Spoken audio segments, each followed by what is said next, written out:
Page, Washington Bureau Chief of USA Today, and this is Capital Download. With us this week, Kentucky Senator Rand Paul. Senator Paul, thanks for joining us. Good morning.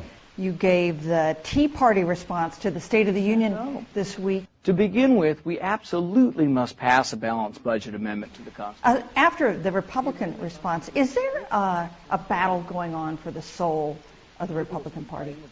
Not necessarily, but I would say that the Tea Party has always existed somewhat independent of the party. I think the Tea Party is often equal parts chastisement to both parties for spending too much, for running up the debt.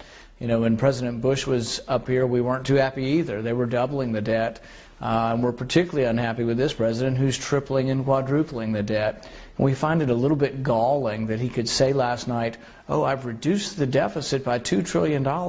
Well, in what universe? He added $6 trillion. Does that mean because he didn't add $8 trillion, he's reduced it $2 trillion? What kind of logic could he possibly use to say he's reduced the deficit? And yet you say the Republican Party bears some responsibility there, too. Yeah, I think there are Republican sacred cows and Democrat sacred cows.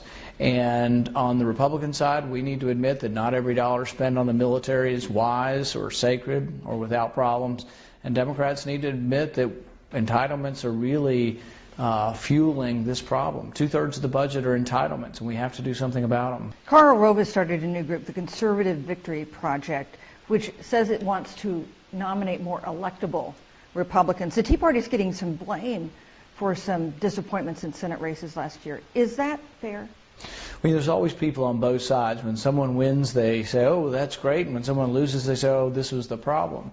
You know, in 2010, there were some candidates who didn't win who were Tea Party candidates, but there were quite a few who did. And there was quite a bit of enthusiasm. I think in 40 years, you haven't seen hundreds of thousands of people gathering on the mall upset about public policy. And so I think the Tea Party movement's a big movement. It has been good for the Republican Party, but they're not afraid to tell Republicans when Republicans aren't being frugal with our money either. Well, is it better to nominate a moderate Republican who wouldn't agree with you on some issues who can win in a general election, or is it better to nominate a conservative Republican that you believe is on the right side of these issues, even if it's going to be harder for that candidate to win? See, I've never been a party person. I don't think it's as important whether people are all Republicans or Democrats. I think it's important whether or not they believe in balancing the budget, whether they believe in freeing up the economy to have low taxes and low regulation. Those are important values. But which party you're in isn't as important to me. So if I could elect a Republican and say, oh, well, gosh, yeah, but this Republican believes in deficits of trillions of dollars and high taxes, but I could get him in because he lives in New England and that's all they want up there, I would say I wouldn't be for it. I'd rather be for people who believe in something, whether you live in New England or California or Texas. Even if it means you have a harder time winning that general election?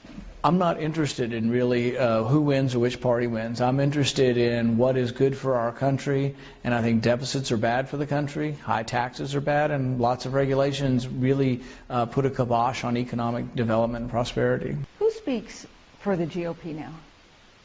Well, you know, we elect leadership and we have chairmen of the party and things like that, but it's a big party, so a lot of people do. If you look at the Democrat Party, there's some diversity over there, too, so they don't always agree on everything. In fact, I think they've been a better party at bringing people together who don't always agree with each other. And to be a big and pluralistic party, you need people who don't agree on every issue. So I am a believer in the Republican Party being inclusive of people who don't agree. I'm not going to get my way all of the time, but it doesn't mean I'm going to change my beliefs. What is the Tea Party role with the Republican Party now? And I wonder if you dispute the idea that after that incredible start in 2010, including your own election, that the Tea Party is now on something of a wane. I think you saw enormous rallies happening centered around two issues that got the Tea Party started. The bank bailouts, which we opposed, and many Republicans supported the bank bailouts. And it's an interesting thing that we actually have in common with the Occupy Wall Street. We don't like to see government helping very rich people and giving special favors to big people. So we opposed the bank bailouts. We really despise the fact that people were making $100 million a year, run their bank into the ground, goes bankrupt, and ordinary taxpayers are having to pay, and that guy or that woman gets $100 million the next year in bonuses. So we didn't like that.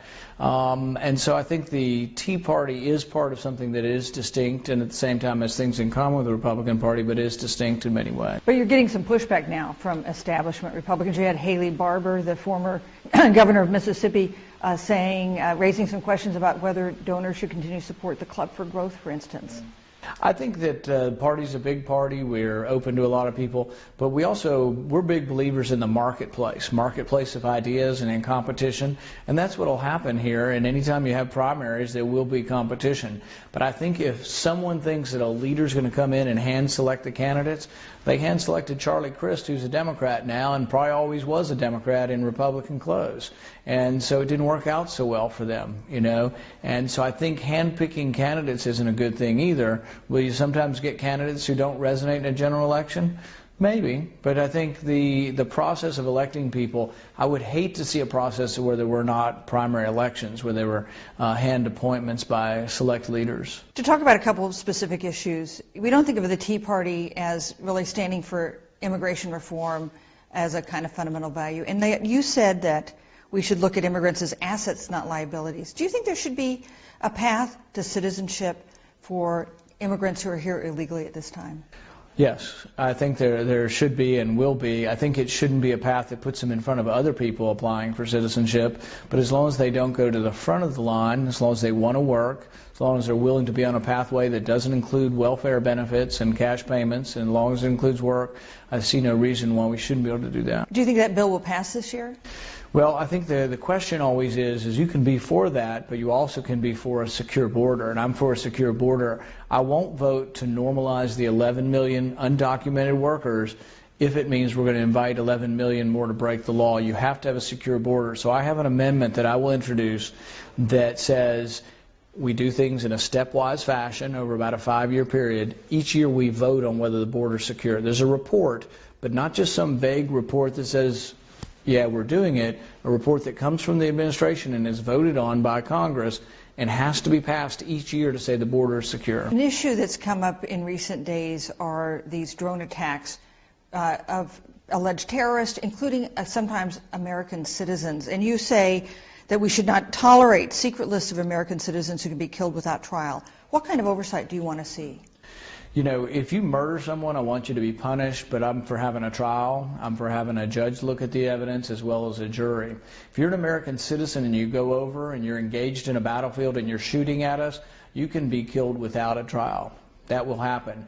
But if you're over there and you're blogging and inciting violence and you're interested in the overthrow of the United States and you've denounced your citizenship, I think you should be tried for treason. We have a process for that, but we're not using it.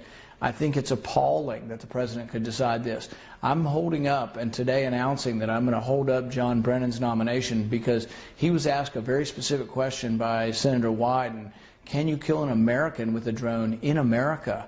And he refused to answer the question. He's been asked this in writing, and they haven't answered this question.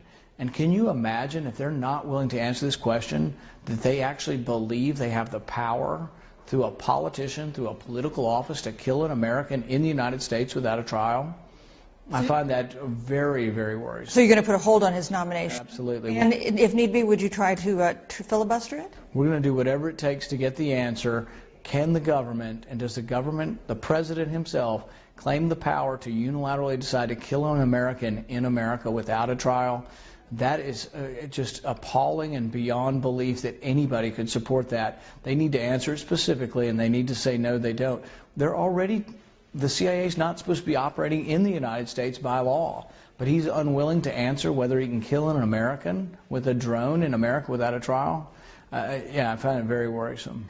Talking about guns, do you think any action on gun control would be an appropriate step to take this year?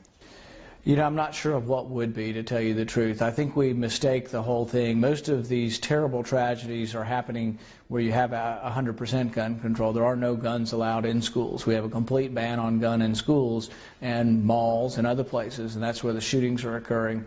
So I'm a big believer that guns can be and are a deterrent to crime, and that those who want to ban guns don't quite understand the deterrence or the self-defense aspect of guns. So I would allow concealed carry in school by teachers and principals. I think it'd be a great idea to be able to have some kind of self-defense. If my kids were at a school and under attack, I would hope that the principal would have a gun in the desk and be able to try to stop it until the police could get there. Universal background checks, would you oppose that? Well, it depends on what you're talking about. If they were voluntary, no. If you're going to mandate background checks on everyone, how will you check to find out if everybody's doing it? You would have to have some kind of registry of gun sales. I'm concerned about what happened in Westchester, New York recently when they published who has a gun and who doesn't have a gun. One, if you publish the list and you find out I have guns in my house, now I'm a target for thieves. If you publish a list and say I don't have a gun in my house, I'm still a target for thieves. I find it very worrisome that we would publish registers. I also am concerned about future leaders who may come along who may use that list to then confiscate guns. Your dad, Texas Congressman Ron Paul, ran for president a couple times. Do you want to follow in his footsteps? Would you like to run for president? We're thinking about it. We haven't made any kind of decision and won't for a couple of years. I do want to be part of the national debate. I want to be part of deciding what the Republican message is and who the Republican leaders are. I think the Republican Party is in danger of becoming a permanent minority party if we keep going in the same direction we are going. So I think there needs to be more of a libertarian influence in the Republican Party. We're no longer competitive on the West Coast or in New England, but I think we could be with a little more of a libertarian bent. You're up for re-election in 2016, so you might have to run for both offices at once. Could you do that? There probably is a way that could be done, but we haven't finalized any plans. And one last question. Watching your dad run for president, what did you learn that you would apply if you choose to do that yourself? I think the one thing about watching presidential elections, not just my father but other things, is that I think they're based on, and people base their vote not just on the details of it, they base it on whether they like the person and whether they believe the person. So I think genuineness goes a long way. I think people saw my dad as genuine. He didn't win the election, but boy, the young kids turned out by the droves, both at Berkeley and at Liberty University. Tens of thousands of kids would show up to hear him, more so than almost any other candidate other than President Obama. And so I see that people have to vote on likability. When you looked at Romney versus Obama, the public liked Romney on a lot of issues and thought he was more competent to handle things. But when you ask them who they liked better, they liked President Obama better. Senator Rand Paul, thank you for joining us on Capitol Download. Thank you.